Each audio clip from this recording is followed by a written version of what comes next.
Okay Nishad, അതോടൊപ്പം ഇപ്പോൾ കഴിഞ്ഞ തീർച്ചയായും നിഷാദ് പറഞ്ഞതിനോടൊപ്പം ചേർക്കാനുള്ള ഒരു കാര്യം ഇപ്പം GSIയുടെ തന്നെ ഒരു മേഖലാ കേന്ദ്രം ആവശ്യമായൊരു സ്ഥലമാണ് കേരളം എന്നുള്ള കാര്യത്തിൽ സംശയമില്ല. ആ നിലയ്ക്ക് മാറേണ്ടതാണ്. ഇപ്പോൾ ഹൈദരാബാദിൽ ആണെന്നുള്ളത്. നമുക്കിപ്പോൾ തീരപ്രദേശം, മലയോര പ്രദേശം, സമതലങ്ങൾ ഇതെല്ലാം ചേർന്ന് ഒരു പ്രത്യേക തരത്തിലുള്ള ഭൂസംവിധാനമുള്ള കേരളത്തെ സംബന്ധിച്ചിടത്തോളം മണ്ണ് വളരെ നിർണായകമാണ്. മണ്ണിൻ്റെ ശാസ്ത്രീയമായ പഠനവും അതിൻ്റെ ഗവേഷണവും ഒക്കെ നടക്കേണ്ട GSIയുടെ കേന്ദ്രങ്ങൾ കേരളത്തിൽ ഇപ്പോൾ തിരുവനന്തപുരത്ത് ഒരു കേന്ദ്രമാണുള്ളത്. അത് റിപ്പോർട്ട് ചെയ്യുന്നത് ഹൈദരാബാദിനാണ്. നമുക്ക് കേരളത്തിൽ തന്നെ ഒരു മേഖലാ കേന്ദ്രം എന്നുള്ള വലിയ തരത്തിലുള്ള ആലോചനകൾ വരെ വേണ്ടതാണ്.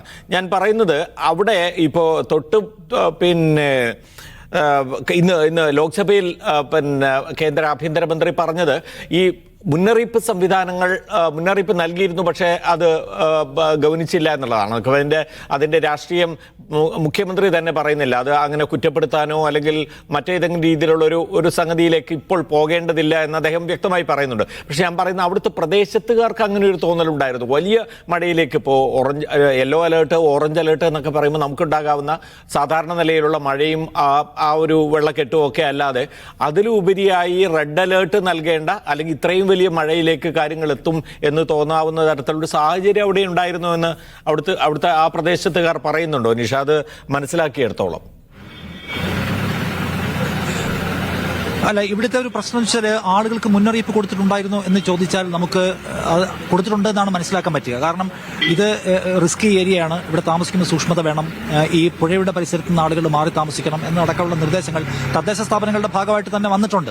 പക്ഷേ കുറച്ചുകൂടി സിസ്റ്റമാറ്റിക്കായിട്ട് ആളുകളെ മാറ്റി പാർപ്പിക്കാൻ നിർബന്ധിതമായി ഇവിടെ ഇതാ ഉരുൾപൊട്ടാനുള്ള സാധ്യത വളരെ കൂടുതലാണ് എന്ന നിലയ്ക്കുള്ള വളരെ സ്പെസിഫിക് ആയിട്ടുള്ള നിർദ്ദേശങ്ങൾ കൊടുക്കുക, ആളുകളെ ഒരു സർക്കാരിന്റെ തീരുമാനത്തിന്റെ ഭാഗമായി മാറ്റി പാർപ്പിക്കുക പോലുള്ള വളരെ എന്താ പറയുക കൃത്യമായ നടപടികൾ ഉണ്ടായിട്ടില്ല എന്നത് യാഥാർത്ഥ്യം. അതർവൈസ് നമ്മളിപ്പോൾ കാണുന്നുള്ളൂ, കേന്ദ്ര സർക്കാർ കേരളത്തിന് മുന്നറിയിപ്പ് നൽകിയെന്ന് പറയുമ്പോഴും കേരളത്തിൽ പെയ്യാൻ സാധ്യതയുള്ള മഴയെക്കുറിച്ചുള്ള മുന്നറിയിപ്പുണ്ട്, റെഡ് അലേർട്ടുകളുണ്ട്. ഒപ്പം ഈ പറഞ്ഞ കടൽക്ഷോഭത്തിന്റെ ഉരുൾപൊട്ടലിന്റെ സാധ്യതകൾ ഫോമലി അറിയിക്കുന്ന പരിപാടി അവരുടെ ഭാഗത്തുനിന്നുണ്ടായിട്ടുണ്ട്. പക്ഷേ ഇന്ന സ്ഥലത്ത് ഒരു അപകടം ഉണ്ടാവാൻ പോവുകയാണ് എന്നതിലേക്കുള്ള സ്പെസിഫിക് ആയിട്ടുള്ള എന്തെങ്കിലും തരത്തിലുള്ള മുന്നറിയിപ്പ് കൊടുക്കുക, അതിന്റെ ഭാഗമായിട്ട് ഇവിടുത്തെ ആളുകളെ മാറ്റി പാർപ്പിക്കുക എന്നത് ഉണ്ടായിട്ടില്ല. അതിന് നമുക്ക് പൂർണ്ണാർത്ഥത്തിൽ ഇവിടുത്തെ അഡ്മിനിസ്ട്രേഷനെ പറയാൻ പറ്റുമെന്ന് ചോദിച്ചാൽ നമുക്ക് അതിന് ഒരുപാട് സംവിധാനങ്ങൾ ആവശ്യമുണ്ട്. ഇപ്പം ഒരു പ്രദേശത്ത് കൂടുതലായി പെയ്യുന്ന മഴ ഉരുൾപൊട്ടലിന് സാധ്യത ഉണ്ടാക്കും. നമുക്ക് മഴപാപിനികൾ വേണം, മഴ മുന്നറിയിപ്പുകൾ കൊടുക്കാൻ പറ്റണം, ഉരുൾപൊട്ടലുമായി ബന്ധപ്പെട്ട് പഠിക്കാൻ കഴിയുന്ന സംവിധാനങ്ങൾ വേണം.